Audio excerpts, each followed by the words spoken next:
Hello once again, my wonderful friends. It's time for another story. This is from Reddit user a Silverburb. The story of T-Beard. Oh boy. So the cast, myself, Silverburb, about 15 years old at the time the story took place. Short pink and black hair, piercings, anime shirts, edgy weave, the usual 15-year-old antics, except twice as socially oblivious. T-Beard, the Neckbeard, about 19 at the time. Oh, I'm already uncomfortable. 450 plus pounds, and 6'1" at the tallest. Blondish brown curly hair, pube-like neckbeard, an absolute unit! Obsessed with video games, and not much else, actually.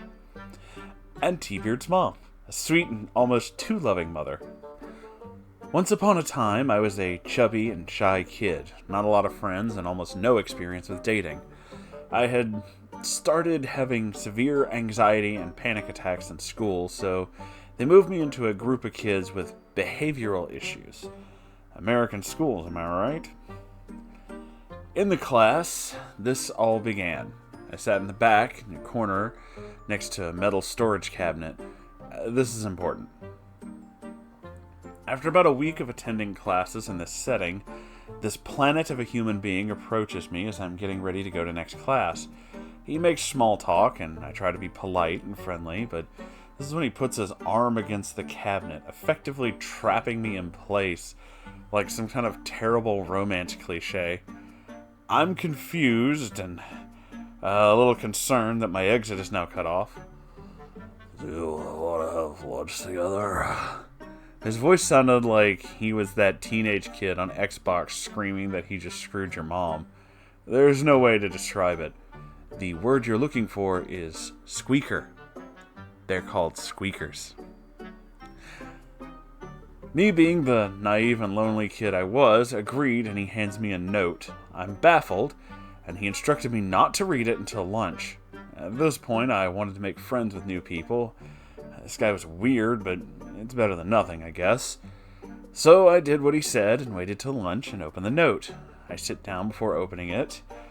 What I saw should have been another huge red flag. I don't remember the exact wording, but it was along the lines of, I've seen you staring at me. I know you like me, and I'm breaking up with my girlfriend as we speak, so we can date. Don't be mad, by the time you read this, I'll be single. That's why I had you read it at lunch. That's really fucking weird. There were no words for how I felt. And, just like clockwork, he shows up and almost instantaneously asks, "Oh, did you read the note?" I nodded, and he just kept staring at me. So do you want to date? So I have a choice in this? Now at this point, I could have turned him down or walked away, but I felt responsible for him breaking up with this girl, and like the doormat I was, I said, yeah. Lunch went on fairly normal that day, with him rambling about his interests, mostly gaming, and I didn't talk much and just ate my sandwich. We go our separate ways after lunch, and I'm terrified about what kind of shit I just got myself into. After school that day, he insisted I go over to his house. I meet T-Mom, who was very welcoming of me and tried to make me feel at home. I'm really uncomfortable in strange places. T-Beard's room was just as awful as one might imagine. Empty cups and plates and clothes all over the floor, but the worst part had to be that he didn't even bother to put sheets on his filthy mattress, claiming it was too much work, so they just come off when I sleep anyway. I had to sit and watch him play Assassin's Creed for 4 hours straight before I finally got my mom to come get me. The next few weeks were not better. Although these incidents are spread out, I'll list them and give small details as needed. Played I'll Be Watching You by the Police and told me the song reminded him of us. Oh, no. When I told him that was really creepy, he said, "No, I don't mean it to be creepy, it's just that I watch over you and I'm protecting you." Yeah, it didn't make me feel any better. After finally convincing him to come to my house exactly one time, he claimed to have severe anxiety like me, but never seemed to show it. T-Beard insisted on bringing his Xbox, and after half an hour said that we needed to bring him back home so he could take a nap. And no, napping at my house was not an option for him, so we had to use our gas to drive him back across town. Lovely. I watched this 19-year-old, an adult, slam his head into a wall violently several times because his mom told him, "We can't afford your video game right now, you'll have to wait a few days." He also threw a tantrum when she tried to convince him to get minutes on his phone over buying more games or in-game money. If he fucking read, that would make this so much better.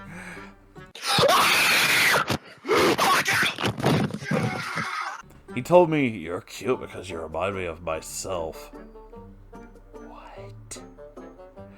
And once I made a girl shit herself when we were having sex. Stop it. Get some help. And who could forget? A girl smelled my belly button and passed out. Homie, wash yo ass. That's disgusting. There was no reason I need to know any of this, but he told me unprovoked and at random times. Oh, wonderful. Dragged me to his doctor's appointment where they talked about his weight and how he needed to stop binge eating late at night. I got to hear a million excuses of why it wasn't his fault and he was sleepwalking when he did it. They also talked about him needing a breathing machine at night because he was so heavy. After knowing me less than a month, he proclaimed to his parents that he thought he found the one and was going to marry me.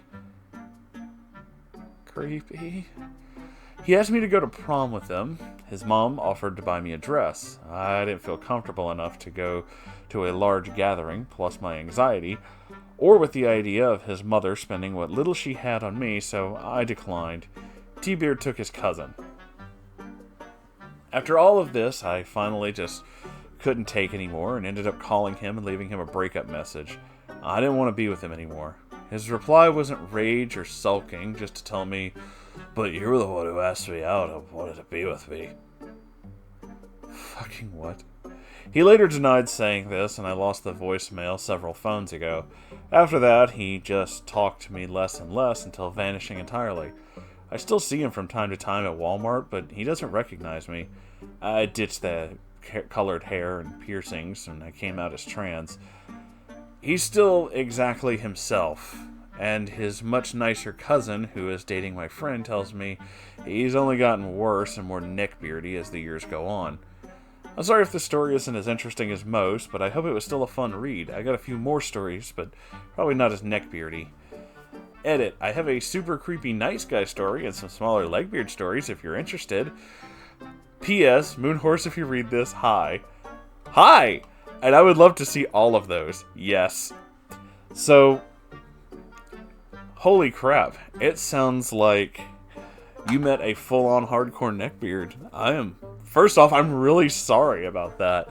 But yeah, those are all the common symptoms. Oh, yes. And he sounds like a fucking winner. What a weirdo. I can't... I've said this before. Okay, I'm stumbling a little, but let's get our words together. I said this before, and a lot of people tend to grow out of the neckbeardery. Some of them get older, find that they have something else to focus on, or a different thing, a career path, a job, something, and decide to move on. Some of them, like this guy, have decided they want to be basically a teenager forever. Never have to be responsible for anything, never have to work on anything, never actually have to do anything, just play video games so Bob has to bring me pizza rolls. Oh. I just can't imagine being that person. The only time I've ever come close to anything like that was when I was in the depths of my really severe depression, and I wouldn't be as thorough with cleaning or taking care of things, like cleaning my rooms or anything that has to be done, or my car or anything. Personal hygiene was always well taken care of because I just simply cannot stand not having a shower. That's really gross. and not being able to focus on stuff, and I, was out of work for a while, so it was really bad. But that's depression. I hated that. I fucking hated being that person so much. This guy seems to revel in the fact that he is basically just that, and really wants to stay with that. It's really, really gross. I am so sorry that you had to deal with that. But I would love to hear your other stories, and I think that you did a very good job writing, so don't feel bad about your story.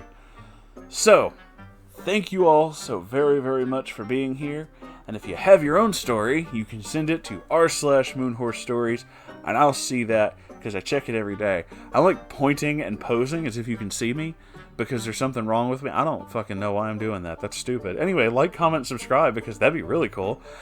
And if you would like to keep the lights on in here so I can keep doing this, you can do that by going to Patreon or the merch store. That sounded like a weird edit, but it's literally because I forgot the word Patreon for a minute there. I don't have an excuse for that. It just happened.